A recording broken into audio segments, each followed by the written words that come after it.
السلام علیکم. در نوار با خبر و رویدادهای هفته سپری شده ساده بخش خبری و تحلیلی هفته در سود با شما جهانگیر صابرов. دیروز تحت رهبری حاکم ولایت شهرت غنیف رهبران یکچند کارخانه و تشکیلات‌های ولایت و متصدیان دخلدار به ناحیه آمده به اهالی واخوری کردند. گزارش اولین ما در همین خصوص.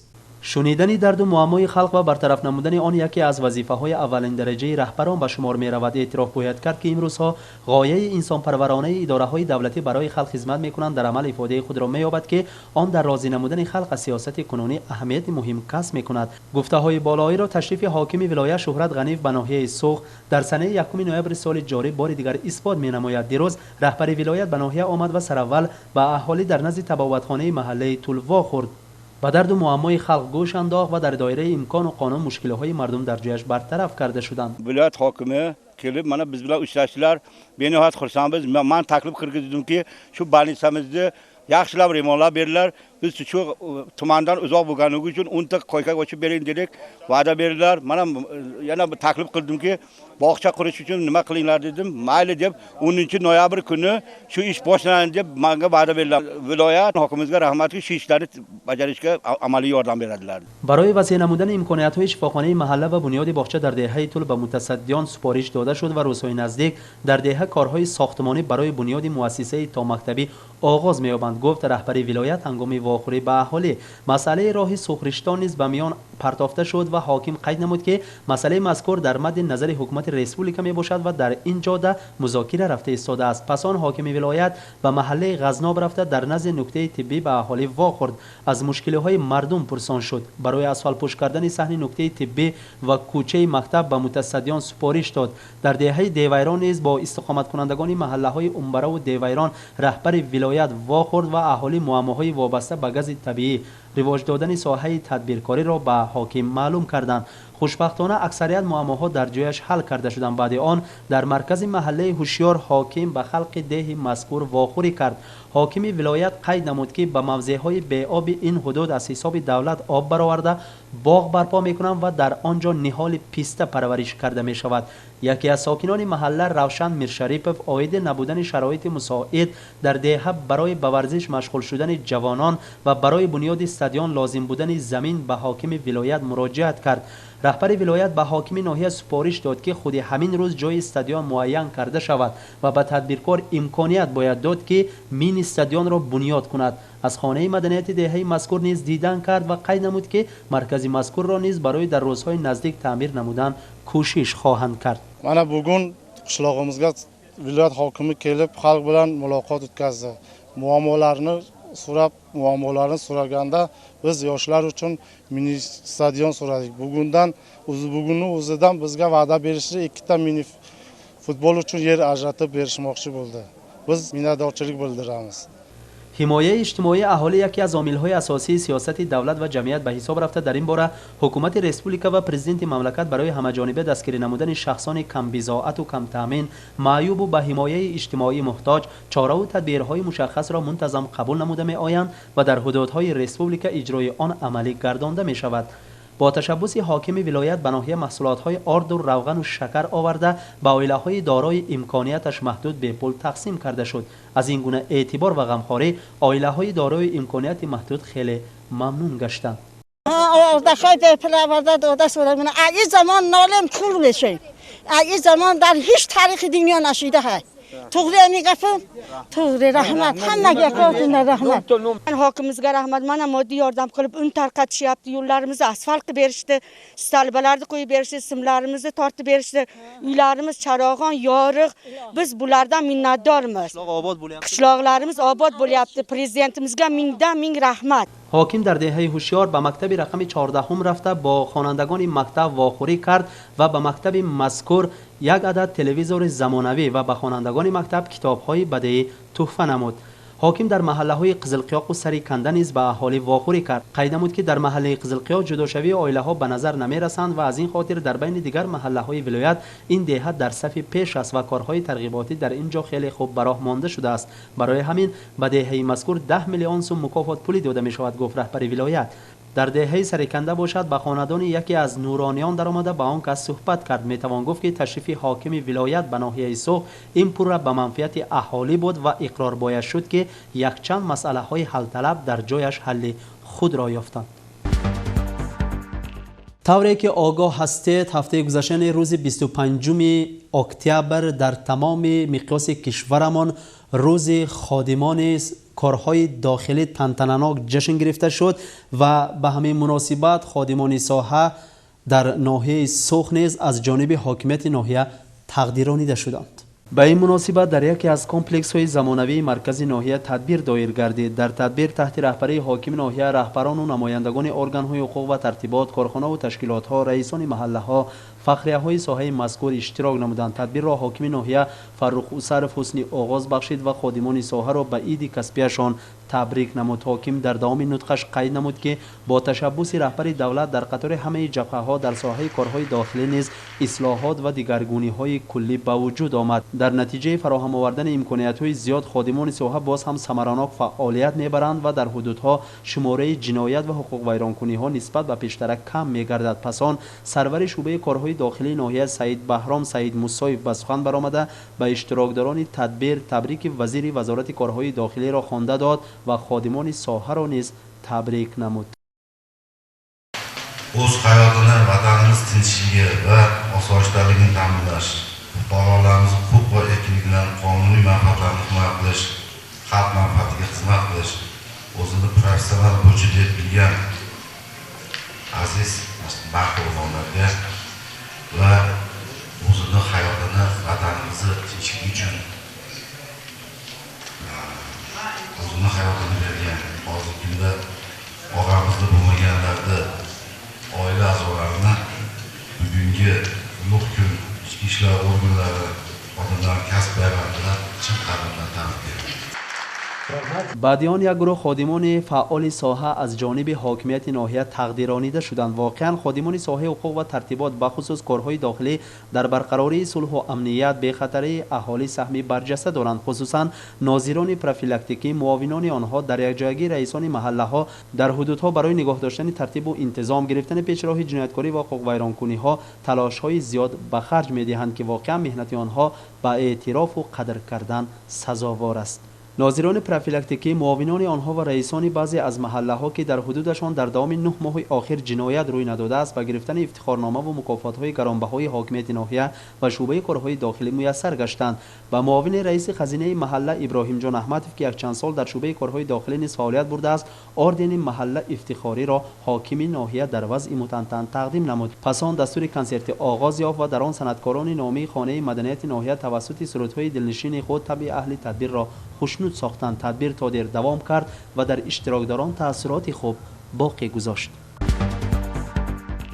در روز خادمان ارگان کارهای داخلی بینای نوی اداره محله قلعه مورد استفاده قرار گرفت. گزارش نوبتی ما در همین خصوص. محله این ارگان خود اداره کنی بوده در برقراری ترتیب و انتظام بین اهالی، شکل دادن محیط سالم، پاس داشتن و رواج دادن عرف و عادت و قدریت های ملی امان اهمیت مهم کسب می کند. در این جاده جمعی شهروندان محله قلعه در بین دهه های ناحیه در صف پیش است و مسئولان این محله تلاش دارند که برای به تنظیم درآوردن توی مراسم ها در دهه، آباد ساختن منزل زیست و روزگار مردم کارهای بزرگی را به انجام رسانند. بینای اداره محله از بس که از مرکز ده در کنار بود و به طلب امروز تماما جواب نمیداد، در قدر راه یعنی در مرکز ده بینای نو زمانوی از حساب بودجه دولت قدراست کرد که امروز حسن ده را ده چند افزوده است. در مراسم مورد استفاده قرار گرفتن بینای اداره محله حاکم ناحیه فرخ اوسرف اشتراک کرد و به سخن برآمده بینای نو را به اهل ده مبارکباد گفت. ذکر نمود که روز از روز اعتبار به ارگان‌های خود اداره کنی بلند می‌گردد و این البته به ذمه رئیسان محله و کاتبان و مصلحتچیان آنها مسئولیت زیادی را بار میکند، زیرا محله این مسکن تربیه است و طوری که در عرفیت میگویند به یک فرزند 7 محله پدر و مادر است، یعنی به تربیه یک فرزند حتی 7 محله مسئول می باشد. من امروز در دهه ما بینوی نو محله ساخته شد. برای این با پرزیدنت ما منظورم اظهار میکنم. خرسندش؟ البته خرسند. پیشتر نبود ما خیلی بینو؟ این خیلی بینو خود تا حال نبود. من در کجا بود؟ اداره محله در کجا؟ اداره محله در چکه قشلاق بود. من حاضر در مرکز قشلاق قدراست کرد. به این منادوری اظهار میکنیم.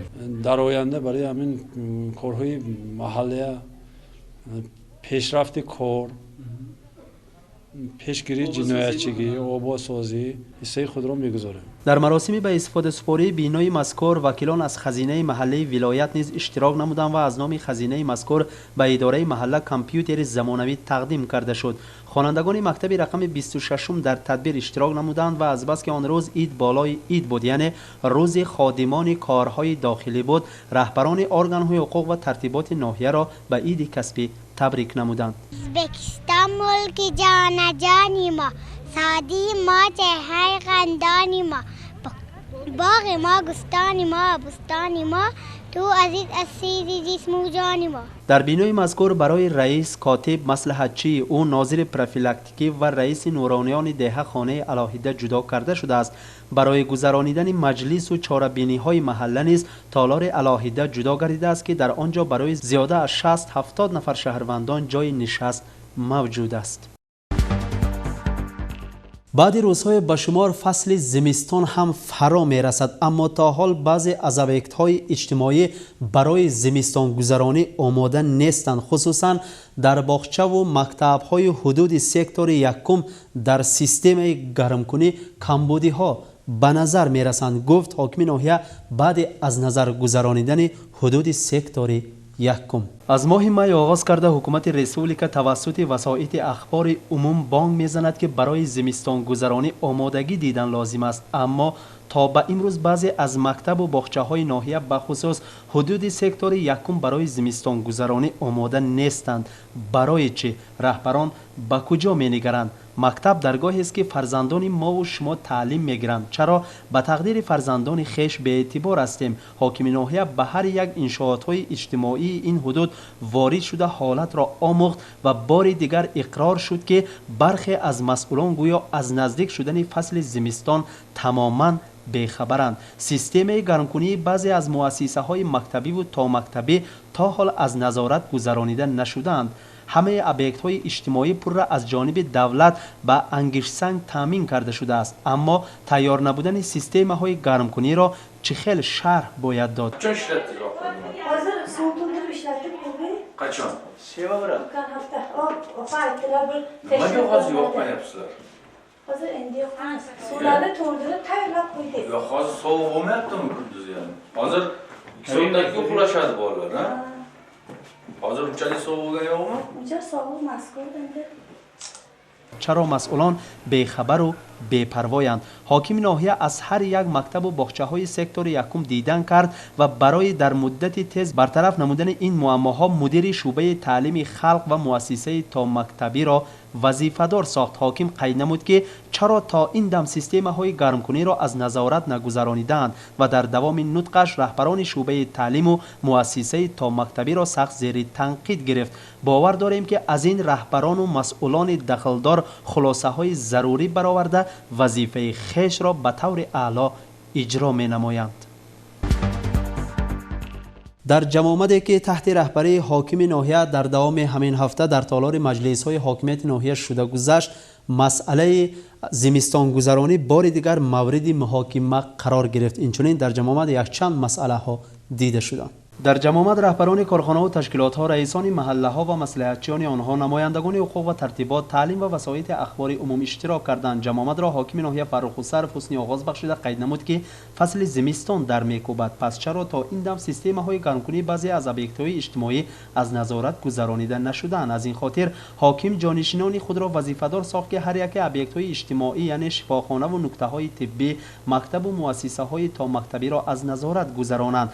در جمع آمد باز یک مسئله مورد محاکمه قرار گرفت، مسئله اجرای قرار رهبر دولت که درباره به جهالت با معرفت مبارزه بردن قبول گردیده است. امروز زمان تکنولوژی است و آن با صورت تیز رواج یافته ایستاده است. هر یک حادثه و واقعه در دوام 5 دقیقه توسط اینترنت به عالم پهن می‌گردد، اما نه همه خبر و معلومات‌های اینترنت به مردم نفع آور و یا راست هستند. اینترنت برای گروه‌های ناپاک و ویرانکار امکانات زیادی را فراهم آورد که مقصد و غایه‌های نادرست خیش را توسط آن پهن کرده جوانان را به دام خود کشند. برای گرفتن پیش راه این گونه حالتها در جایها کارهای ترغیباتی را افزوده به جوانان و اهالی فهمانیدن لازم است که به هر خبر و معلومات‌های در اینترنت خوانده‌شان در حال خلاصه نبرارند.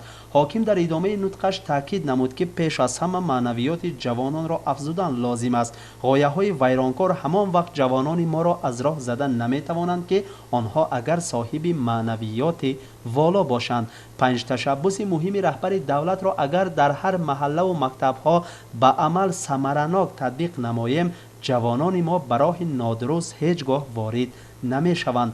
مسئله دیگری که در جمع مورد محاکمه قرار گرفت این اکسپورت نمودن میوه ها و غنی گردانیدن بودجه محلی بود. حاکم قید نمود که در این سمت ناحیه سوخ در بین دیگر ناحیه های ولایت در صف پیش است و خوشبختانه با سعی و حرکت خادمان مسئول ساحه اقتصادیات در این جاده به موفقیت ها نائل شده ایستاده ایم و با قبول قرارهای دخلدار جمع آمد به کار خود انجام بخشید. در واقع چون این جمع آمد با اشتراک رهبران سکتورها و کارخانه و تشکیلاتها در قبولخانه خلقی پرزیدنت ریسپوبلیک ازبکستان نشوده گذشت. در آنجا مسئله تیاری به فصل زمستان مورد محاکمه قرار گرفت.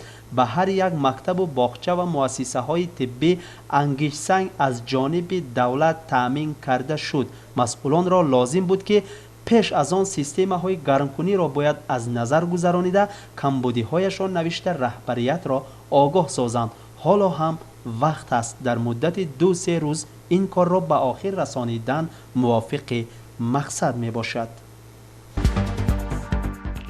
برای رواج دادن ساحه تدبیرکاری پیش از همه معمای تدبیرکاران را برطرف نمودن موافق مقصد است. در قبولهای سیار که در حدودها تحت رهبری قبولخانه سروزیر شده می‌گذرند، معمای تدبیرکاران قدر امکان حل خود را یافته ایستاده است. قبول سیار قبولخانه سروزیر ناحیه سوخ دیروز در حدود سکتور دوم گذرانیده شد و امروز باشد در حدود سکتور سیوم که رهبریش در ذمه سرور شعبه کارهای داخلی می باشد. در قبول سیار تدبیرکاران حدود این سکتور اشتراک کرده مشکل‌های خویش را بیان کردند. واقعا برای رواج یافتن تدبیرکاری پیش از همه معمای تدبیرکاران را برطرف کردن موافق مقصد است. تا معما حل نمی‌گردد ساحه مذکور نیز رواج نخواهد یافت. در قبول سیار اساسا مسئله‌های گرفتن زمین و کردیت امتیازنامه مورد محاکمه قرار گرفت. به این مراجعت مدیر قبولخانه سروزیر نیز مناسبت خود را بیان کرد و تاکید نمود که حل این مسئله ها کمتر فرصت طلب میکند چون که برای دادن کردیت های امتیازنامه مبلغ جدا شده به آخر رسیده است و در مدت نزدیک باز از نو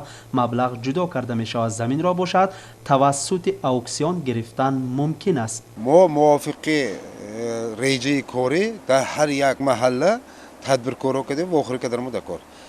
از سبب تدبیرکاری یک جا از کار مونده توپ کردن نمیشد. برای همین ما در جای کار تدبیرکاری و آخری کردیم دکار. امروز من تدبیرکاری که و آخری در 4 تا مسئله برداشته شد. این 3 مسئله درباره زمین و یک مسئله درباره کردیت میشد. همین خیلی واخوری با تدبیرکاران من دین 29 اکتبر در سکتور دوم گذراندیم. این دین هم یک 3 تا مراجعه غلطی داشت. اینا همه مراجعات های یک تکه دم همکاری کارهای داخلی کردی، همکاری پروکراتور عدلیه کردی، یعنی با همکاری راهبران سکتور کردی همین مسئله حل کردن حرکتش کسایی. از آن روزی که قبولخانه سروزیر در ناحیه سوخ فعالیت خود را آغاز نمود چند عدد مراجعه داشتید و چند عددش حل خود را یافت؟ 20 اکتبر حالتش به 149 تا مراجعات آوردید. اساسا مراجعات های بسیار رش درباره کردیت وابسته به مبلغ است. همه ما معلوم که حاضر کردیت از سبب ریسورس های داشته شدن ریسورس نبودنش کردیت که امتیازنامه باشد داشته شدگی. ما همه فهماسیم هر یک مراجعات آمدگی ما با واسطه اینترنت کده بیزنس گاو از پرتل به در آمده همین دخلدار تشکیلاتی همین کار به جواب میدادگی و گسیل کسیم از واحد جواب گرفتیم.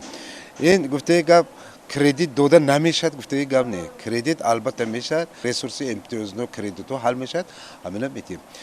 اینا بسیار رش کردیت که بعد از وی دویم جنده میستودگی مراجعات ها درباره زمین هم با همه معلوم همه جا خبر داشتیم замин ҳам бо воситаи кумушти савдошкади заминҳо ҷудо карда мешавад. қабулҳои сайёри қабулхонаи сарвазир мунтазам гузаронида мешаванд ва акнун аз рӯи супориши раҳбарият онҳо ба назди тадбиркорон мераванду муаммои онҳоро дар ҷояш муайян карда барои бартараф намудан кӯшиш мекунанд. хотиррасон мекунем ки қабулхонаи сарвазир фақат барои тадбиркорон муайян намудану бартараф кардани муаммоҳои онҳо хизмат мекунад. бахши хабарию таҳлилии ҳафта давом дорад. аз таърих маълум аст ки инсонҳо аз қадим ба ахбороти зарурӣ эҳтиёҷ пайдо карда барои расонидани хабарҳои зарурӣ аз кабутарҳо, хаткашонҳо, аз дарёҳо истифода карданд. барои расидани як ахборот аз як манзил ба манзили дигар ҳатто рӯзҳо, ҳафтаҳо ва моҳҳову солҳо сипарӣ мегардиданд. аммо имрӯз тамоман дигар аст. асри 21-ро ки ба оғози он ҳамагӣ 19 сол сипарӣ гардид, асри тараққиёти коммуникатсионӣ, яъне асри тараққиёти ахборот ном мебаранд.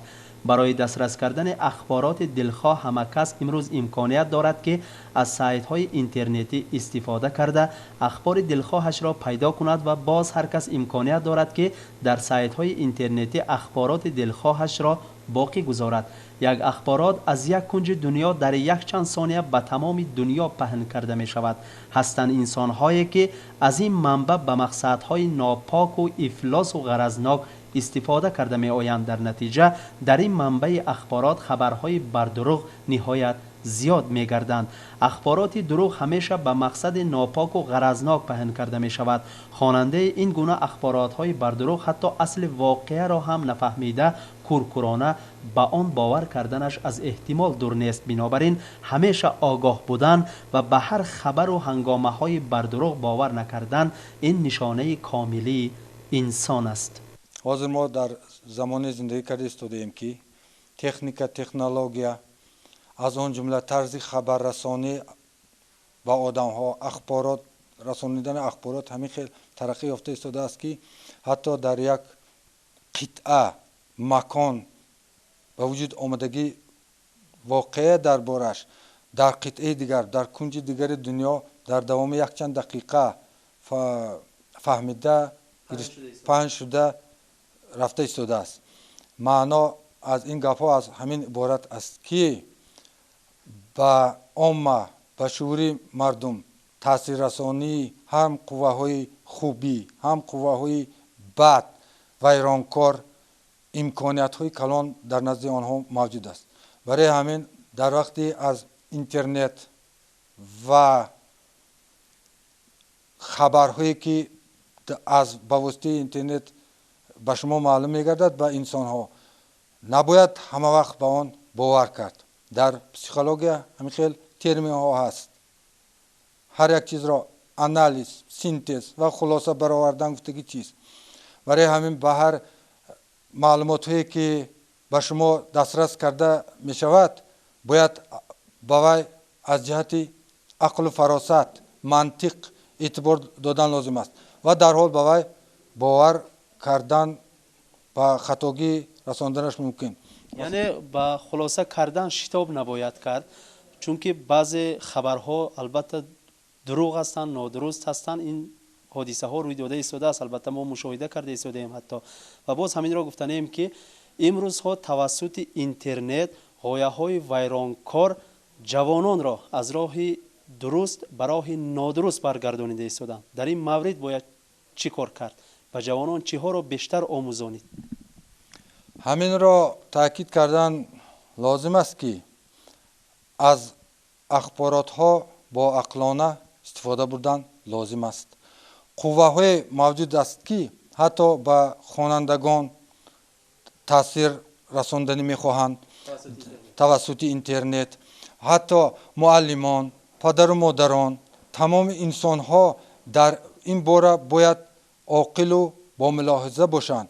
ҳатто ба мо аз республика маркази илмии республика ҳамин хел вазифадор карда шуд ки ба ҳар чизҳое ки дар интернет мавҷуд аст аз он муаллимон ҳатто гирифта истифода бурданашон нодуруст аст. аз танҳо он метод ва методикаҳое ки тавсияҳое ки аз тарафи маркази илмии تشخیص علمی ریسپوبلیکا گسیلانده می شود. از روی هوای باید همه کار کردنش لازم است. حتی همین خیل در اینترنت با غایه های ویرانکار همین خیل دانا از جهت پسیکولوژی صاحب قابلیتند که فکرها نادرست غایه ها را همین خیل استاکارانه جایگیر میکنند و خواننده در یکم حالت خواندنش باید از جهت منطقی اگر اعتبار ندهد باید مایل می شود و باور کردنش هم ممکن. طوری که بزرگان میگویند اینترنت این دکان کلان است. وقتی کس وارد دکان می شود مال دلخواهش را خرید می کند. اینترنت هم مثل بازار است، بازار اخبارات. امروزها برای ما رواج معنوی فرزندانمان، تربیه آنها در روحیه ملی و عمومی انسانی وظیفه مهم گردیده ایستاده است، خصوصا در این زمانه مرکب و پرتهلکه که به خودشناسی ملی، ارزش‌های ازلیمان، غایه‌های بیگانه خروج دارند و شعور قلب جوانانمان را صاحبی کردنی‌اند. همه ما را بار دیگر به آگاه و هوشیار بودن وادار می‌سازد. اینترنت استفاده بردن لازم است و مشکل‌ها را آسان می‌کند. خبر از واقع حادثه های دنیا از همه، هم سیاسی هم دیگر واقع های اقتصادی اجتماعی تیز باخبر میشیم. از وی عاقلانه فایده بردن لازم است. در آن با مقصدهای رواج و رونق دادن جمعیت، مفکوره انسان و به پیش رفتن جمعیت و دولت همه فکرها و راهها خوب نشان داده می شود. لیکن باید زرپیچک میگوییم، همین خیلی الاف میچسبیده بگوییم، دیگر غایه ها هم چسبیده و دیگر طرف فکرها را مقصد غرضناک خود را به عمل برآورده نمیشن. برای همین باید در جمعیت انسان ها با همون در وقت اخبارات شنیدن دیدن در باید باور نکنه منطقا خودشون خلاصه برآوردنشون را همچنین پسیکولوژ ما توصیه میکنیم. امروزها جوانان وقتی بیکار میمونند به جای آن که کتاب مطالعه کنند، به جای آن که به بازی‌های ورزشی مشغول شوند، به شغل اینترنت میپردازند. حتی انسان‌هایی که به گرداب اینترنت فرو رفتند در برابر همه کارشان باز از اینترنت استفاده میکنند، حتی وقتی خوراکخوری هم و حتی وقتی خواب رفتن هم. این منبع که مثل آهنربا جوانان را به خود جلب کرده است گرداب است. از این گرداب کسی سلامت بیرون می آید که به اخبارات های آن از نگاه معنوی و ارزش های ملی، وطن دوستی و خدمت به آن نظر انداخته تواند. در جامعه امروز ما تلفن و کامپیوتر واسطه اساسی علاقه با اینترنت محسوب می شود. جوانانی را پیدا کردن دشوار است که از تلفن استفاده نبرند. جوانان امروز به واسطه تلفن به سایت های دلخواهشان در آمده اخبارات آن را مطالعه کرده، رسم، ویدیو و اودیو را به فلش کارت های خود کوچانیده مورد محاکمه قرار می دهند. آن اخبارات، رسم، ویدیو، اودیو به آنها چه منفعت مادی و یا معنوی می دهد؟ آیا معنویات آنها را به گرداب غایه های دینی و اکستریمیستی، عقیده پرستی و یا شهوت پرستی و دهشت پرستی و وحشت پرستی کشیده ایستاده است و یا نه؟ به این سوال جواب عمیق دادن دشوار است، چون که در اینترنت در همه موضوع همیشه باز است و در خلوت جوانان به سایت هایی که ممنوع است می درآیند و بر آن می کوشند که دیگران از او آگاه نباشند.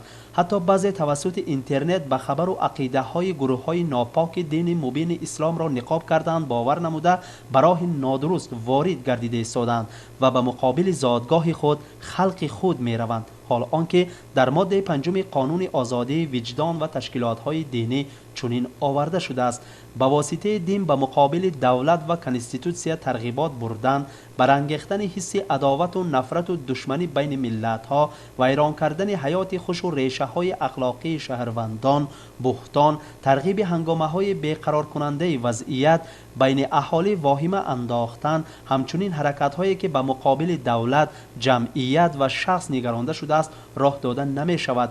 به فعالیت تروریسم و نرکب بیزنس، فعالیت جریان های دینی که مقصد های باغرض دارند راه داده نمی شود. پس لازم است که هنگام استفاده از سایت های اینترنت آگاه باشیم. هر خبر و نوگانی ها و معلومات ها را در ترازوی عقل برکشیده بعد خلاصه کنیم. آگاه باشید عزیزان.